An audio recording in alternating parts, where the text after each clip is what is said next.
This is Temba Solo Naiga. Did you celebrate Africa Day Naiga? Tripa Zimbabwe. Iyo iya murugwana ya naketa se necklace. This is my necklace today. Kuma putu iko kuka naika. Obrigado, obrigado. Iko ko. Nepa Namibia naika, nepa South Africa naika. Ngati celebrate Africa Day naika.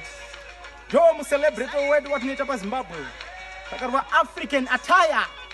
Nima necklace emu Zimbabwe.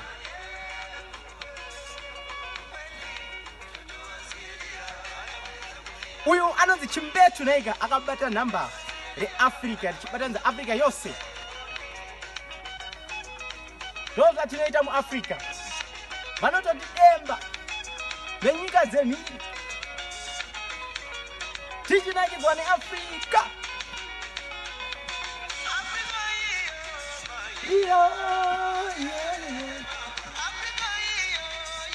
Yeah.